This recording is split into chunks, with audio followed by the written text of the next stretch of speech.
So guys, back to work na naman. Punta ako ngayon ng machine shop para magpa-trade ng electrical pipe para sa submeter yung sa ginagawa namin. Tara, let's go! Mabuti malapit lang dito sa amin yung sa ginagawa namin, malapit lang yung machine shop na nagtitrade siya ng mga pipe.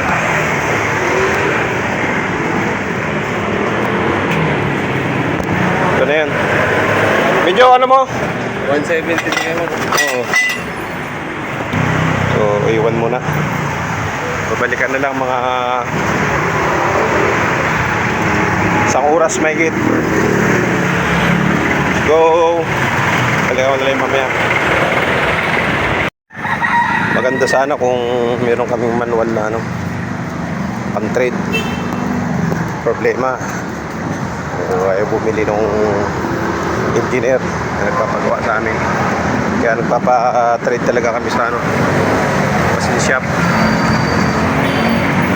Nagpapa-trade ng pipe para dito sa metro. Ayan.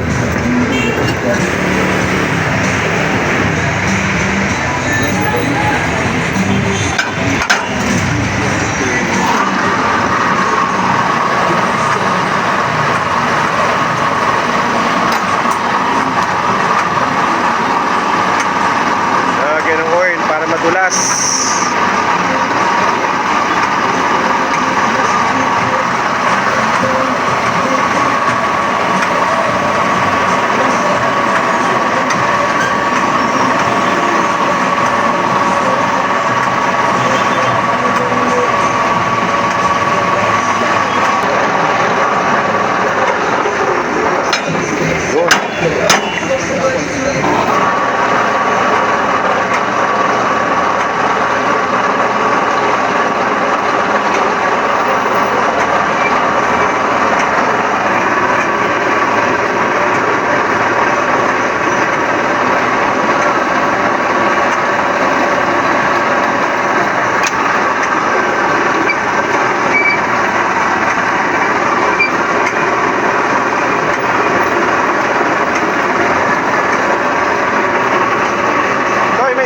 Huwag ka dyan magano. Singit ang damit ko dyan.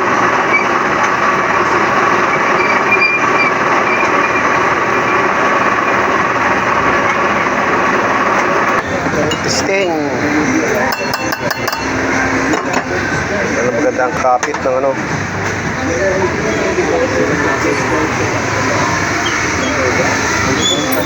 wow. Yun. Ganyan. Kaya na rin isa pa dyan, tapos laknat pa yan dyan Itong ganito, pag pinukpok kaya namin, kaya pa dumasik pa yan. Gabi tubo? Oo. Kasi dalawang laknat, tapos may pa siya, bushing pa siya. Mas maganda rin kasi lubog yung bushing, hindi yung intaw siya, litaw sa thread.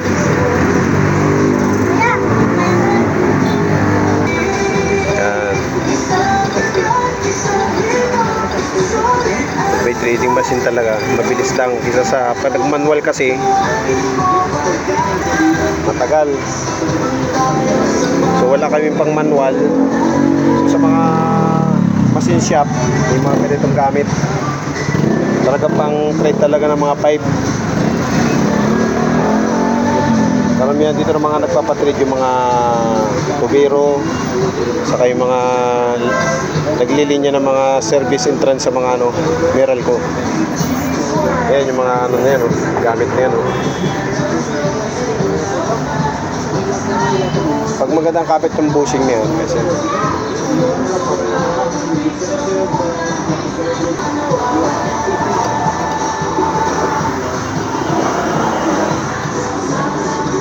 special mili siya. Sandaan pa.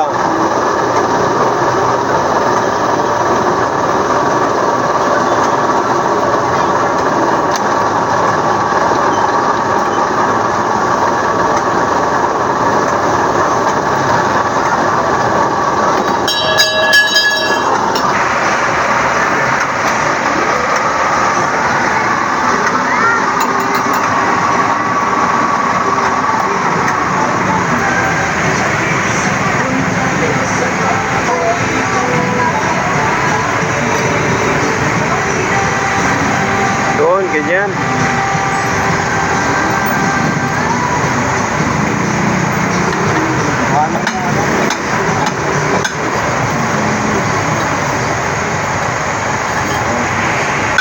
Bilis lang pag ito ang gamit. Problema lang, may kamahalan.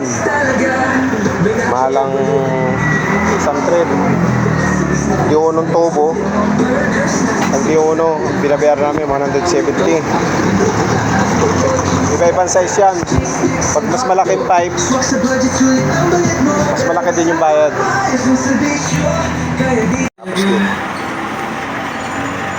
Yan na yung natrilan niya. Tapos na. So, install na lang yan.